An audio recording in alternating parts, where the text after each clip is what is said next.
Assalamualaikum warahmatullahi wabarakatuh. Jumpa lagi di channel Maerot Center Sukabumi bersama saya Haji Rahmatullah atau Haji Omar. Alhamdulillah nih, kali ini saya kedatangan tamu istimewa yang Santi Pas Ikuti terus ceritanya di channel ini, keren-keren pokoknya ceritanya. Seru. Haji Romatullah 37 tahun merupakan cucu langsung dan penerus bisnis Vitalitas. Nah, ini oke lagi Maerot. salah. Waduh. Tadi udah diobservasi sama omatnya. Ditegas nanti saya akan beritahu seperti apa pengobatan alternatif yang saya rasakan setelah ini nih. Ya.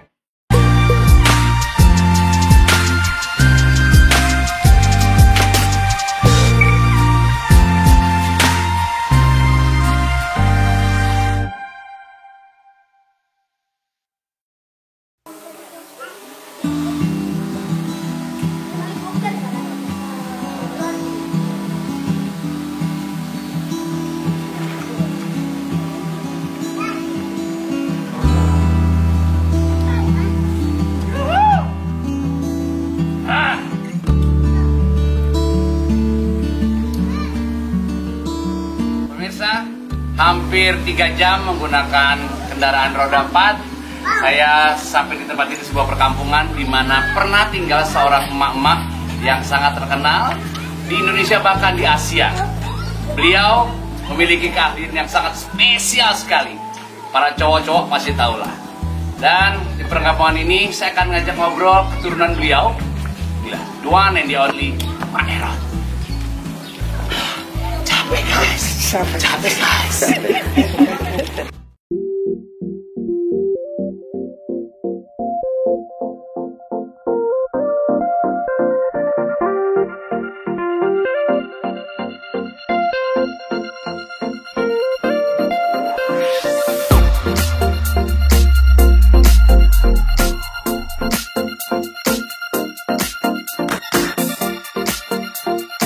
Ya, kita pematang sawah kita datangi, kita lewati.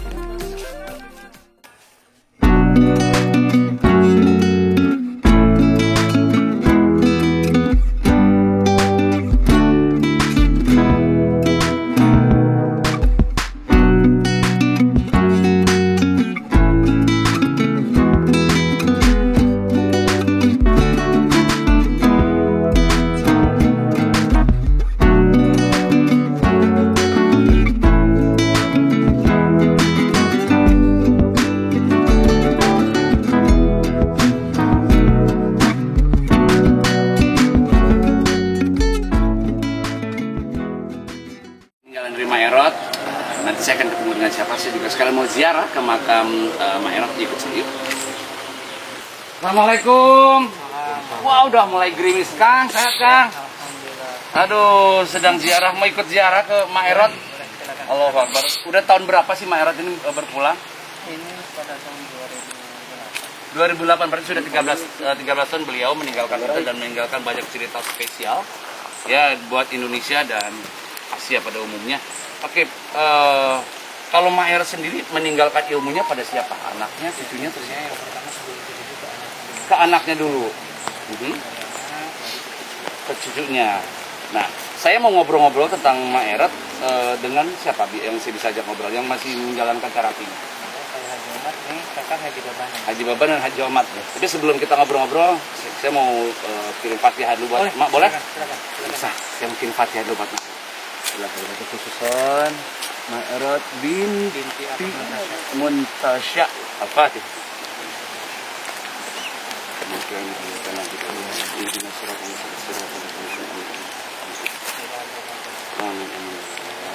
Nah, tenang Mak. Ya Allah, legend ini teh. Yuk kita ngobrol, kita karena hujan kita ke ruang terapi boleh? Oke, pemirsa ikut saya yuk.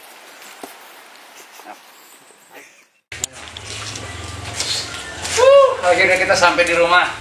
Mari kita berdiri sini dulu, Kang Haji Omat. Oke, pemirsa, kita sekarang sudah bertiga dari makam. Tadi ini adalah Kang Haji Baban dan ini adalah Kang Haji Omat. Beliau ini adalah cucu dari mendiang Maerot.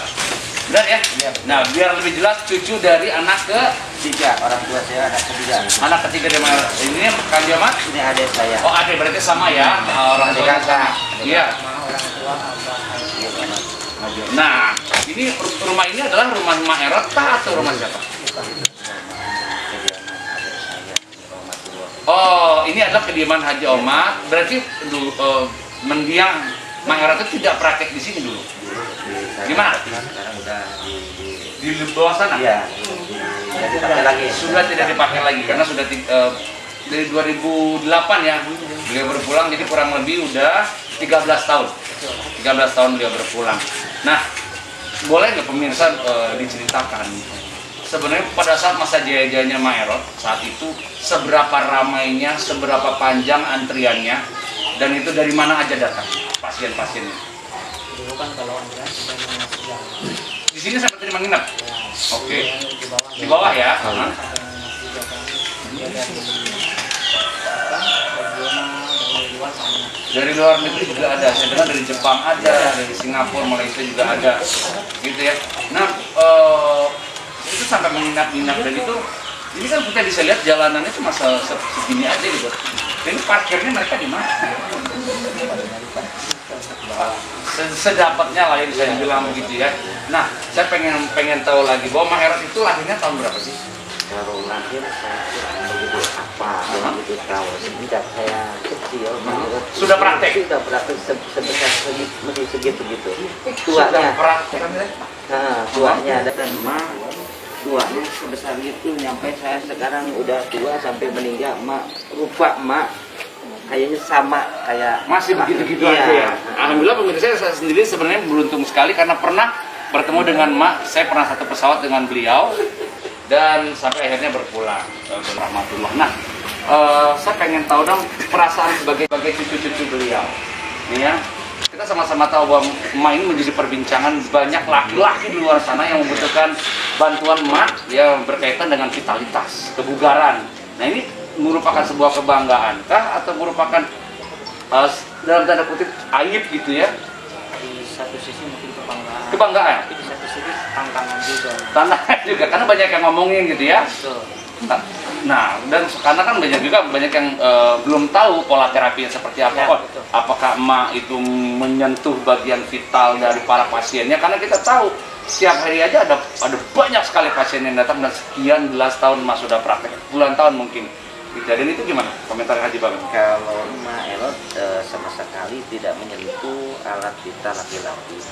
Yang menyentuh alat vital laki-laki itu anaknya atau cucunya. Oh, Yang asisten-asistennya ya, anak dan anak cucu-cucunya. Kalau Mak cuma mendoakan, yang didoain doang itu seperti lemeng. Iya. Lemeng ketan hitam sama air ramuannya, sama terong, sama ramuan-ramuannya, termasuk minyak obat urutnya. Oh, jadi clear ya pemirsa ya bahwa Mak itu tidak menyentuh bagian yang akan diterapi itu tadi ya, Iya. berkaitan dengan hukum bukan muhrim. Kecuali misalkan istri yang berobatnya. Oh, Mak yang pegang langsung. berani Mak Nah, masuk kita Islam. tahu bahwa sekarang semenjak Mak sudah berpulang 13 tahun yang lalu banyak sekali bermunculan Mak Erot baru.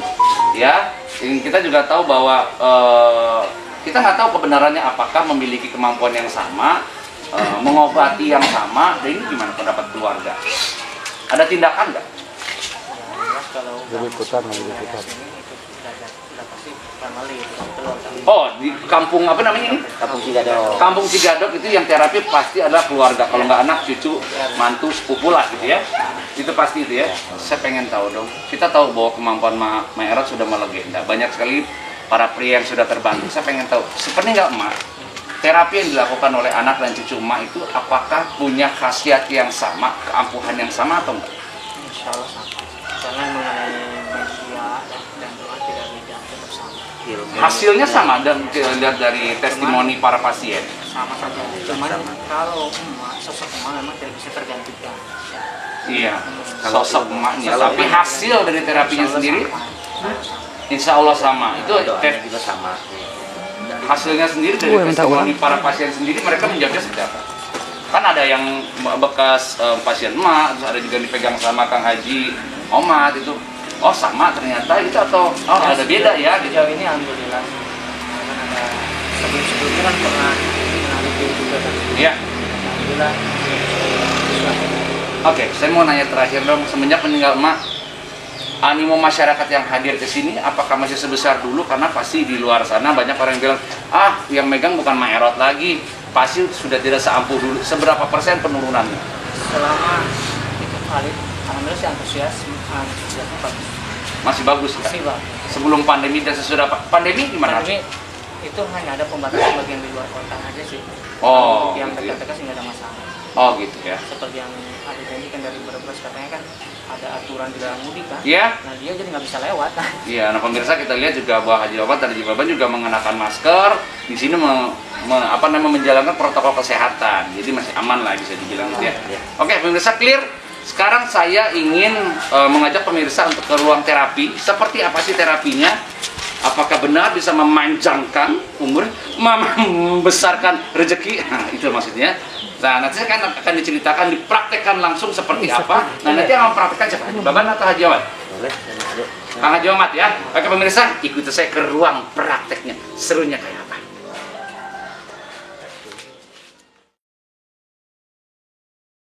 Dari Mak Erot, kita mau mendapatkan penjelasan terapinya seperti apa sih prosesnya dari A sampai Z. Silakan Pak Omat. Kalau untuk metode ya, tidak ada yang beda dari dulu sampai sekarang ya.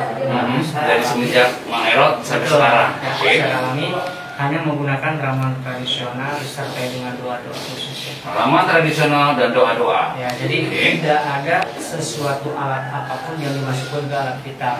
Ya, baik yang berbahan besi, plastik ataupun bambu tidak ada yang dimasukkan, tidak ada. Nah, jadi tetap hanya sebatas ramuan dibantu dengan doa dan mungkin nanti ada sedikit saja kepengurutan ya. Oh gitu. Nah, saya pengen tahu nih, saya juga banyak yang takut. Benar nggak sih ada yang bilang bahwa terapi ini menggunakan ilmu mistis atau ilmu hitam, itu benar nggak sih? Sama sekali nggak. Gitu. Jadi memang kalau nggak Allah nggak izinin nggak terjadi. Betul, Ya. betul. Oke, kita coba sekarang. Datang pasien, diapain? Ya pertama kan Konseling dulu.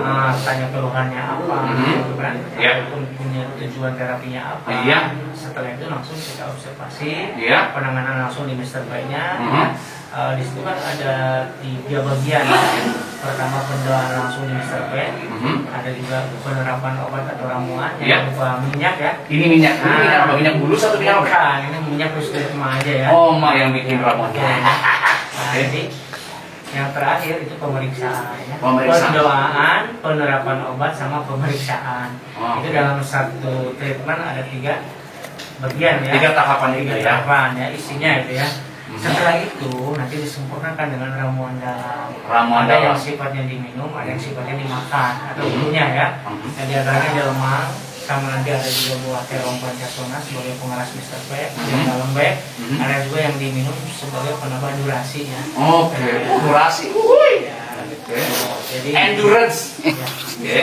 jadi biar include lah ya untuk ukuran, kekerasan, tahan lama, keperkasaan. Nah, oke, mengenai ukuran itu karena gini, konon kabarnya kalau yang ngomongin tentang size datang ke sini tuh bawa bambu, bawa pipa, saya mau sebesar ini misalnya. Benar seperti itu? Sebetulnya nggak usah bawa bambu sendiri sih, karena memang sudah disiapkan di Oh, sini, sudah kan. disiapkan. Nah, di sini. Ini kita punya berapa size ini? Nah, ini kan Oh, ini dari diameternya kan beda-beda ya. Iya. Nah, diameternya beda mulai dari ini, yang kedua yang paling ini ya. Dalam nanti kita isi lemang kan. Ada bentuk panjangnya, nanti kita bisa pilih di sini ya. Biasa kita bagian panjangnya. Oh, ini ada titik-titik ya. Titiknya standar 15 ya, ada 16, Iya. 17 dan seterusnya lah ya. Maksnya 19-an lah ya. Dan ini nanti bambu ini akan diisi lemang. Isi lemang, Dimasukkan lemang, kan diikat tadi ya, diikat, diisi lemang, dan lemangnya dimakan. dimakan. Dimakan. Selain itu tadi ramuan ini dioles. Ya. Nah, terus juga ada minuman cairan. Ada minuman Ada cairan. yang minum di sini selama pakai barengan lah ya dengan ibu. Ada juga nanti yang minum di rumah untuk 3 hari. Oke gitu. Nah, saya pengen tahu dong. Ini terapi yang dilaksanakan ini memperbesar dan memanjangkan senjata utama para pria lah ya. Nah, ini akan permanenkah atau dia ada waktunya? Insya Allah untuk khasiat permanen. Permanen. Selama tidak sampai melanggar pantangan ya. Nah, pengen pantangannya apa? Boleh, boleh. Pantangan ada 3 poin ya. Pertama terong panjang mentah. terong panjang mentah tidak boleh dikonsumsi. Warna ungu ataupun warna hijau ya. Yang mentah tidak boleh. Ya, kecuali terong panjangnya sudah diolah lah ya. Udah direbus. Istri misalkan di rumah dapat tumis, sayur ya, sayur boleh silahkan digoreng nggak masalah. Jangan yang mentah. Jangan yang mentah. Oke. Tapi terong bulat nggak ada masalah. Dan itu akan kembali ke asal lagi kalau. Ya, khasiatnya akan berkurang lah ya. Oke. Ya, yang kedua itu pisang emas. Pisang emas. Pisang emas tidak boleh dimakan. Tidak boleh, kecuali pisang emasnya boleh dikukus, Digoreng. dibakar. Oke. Tapi lain dari pisang emas tidak boleh. Ambon, pisang barangan boleh. Boleh pisang raja ya. Oke, Pisang kemudian? barangan, silakan. Terakhir serai mentah. Sereh. Ya orang Sunda bilang sereh. Sereh mentah kan kita suka bikin teh pakai batang sereh gitu. Nah itu nggak boleh. Kecuali kalau mau bikin minuman yang ada aroma serehnya, digodok dulu dengan air yang mendidih kan. Nah kalau udah digodok seperti itu silahkan. Oh itu boleh. Atau Tidak ada pantangan. si serehnya udah campur dengan masakan. Kita bisa bermisahkan ya, rendang, gulai, bahkan nasi liwet atau uduk silakan. Pokoknya yang langsung dari dicabut yang masih mentah itu tidak boleh Tidak dikonsumsi. boleh, tidak Pemirsa boleh. tadi pisang emas tidak boleh, terong tidak boleh, yang mentah. Kemudian terakhir adalah serai. Nah, dari segi pantangan yang sifatnya permanen. Iya, itu. Ada juga yang sifatnya temporary ya, atau sementara. Pantangan apa yang Yaitu selama 3 malam pertama, seorang pasien yang sudah diterapi lebih bagus jangan keluar sperma. Oh, 3 hari tidak boleh. Ya, bagi yang udah punya pasangan mungkin dengan berhubungan badan juga boleh. Tidak boleh. Tidak boleh dulu. Nah, umpama nih Kang Sandi, sekarang terapi nih. Ya. Ini hari apa? Sekarang hari Selasa. Senin. Senin, Selasa, Rabu. Selasa, malam Rabu, malam Kamis, off dulu nih. Nanti malam keempat, malam Jumat silakan. Silakan, Ya, boleh. Nah, selanjutnya tadi kan udah dibahas ya lemang. Iya. Nah, ini realnya seperti ini Oke. lemangnya. Ini lemangnya. Ya, lemangnya seperti ini. Oh. Ini untuk ukuran yang full. Oke. Ya, setelah didoain, setelah dikhususkan, misalnya khusus buat Kang Sandi, silakan Kang Sandi konsumsi. Ini ada juga buah terong. Terong. Oh, ini yang nggak boleh tuh ini terong hijau Ini ini. boleh ya, kalau yang bulat boleh. Oh, yang panjang yang nggak boleh. Ini kan terong tradisional ini sebagai penambah keras. Oh, penambah keras. Ini minumnya. Ini ramuannya, pemirsa. Ya. Kalau Ini adalah diminum selama 3 hari setiap pagi pas bangun tidur ya. Iya. Nah, misalkan akan begitu bangun tidur sebelum minum apa-apa, sebelum makan apa-apa langsung minum ini. Nah, contoh sekarang hari Senin kan. Iya. Besok Selasa sepertiga, Rabu sepertiga, hari Kamis sepertiga. Oke. Syarat minum dalam kondisi tetap perut kosong. Oh, oke. Itu tetap ini tadi berarti ya. Ini adalah lemangnya pemirsa. Di sini harus dihabiskan. Ini adalah semua size-nya. Nah pemirsa, itu dia tadi obrolan kita bersama dengan Pak Haji Omad, penerus dari Maerat, menutup episode cerita kota TV One kali ini di Sukabumi. Makin banyak kota-kota yang akan kita datangkan, makin banyak informasi yang akan kita hadirkan pemirsa di rumah, menambah ilmu kita semua. Ya makanya jangan lupa tetap ikuti cerita kota di hari Jumat jam 1 bersama dengan saya Sandiaga Nurusman di TV One. Gak usah dikit juga kali, ya.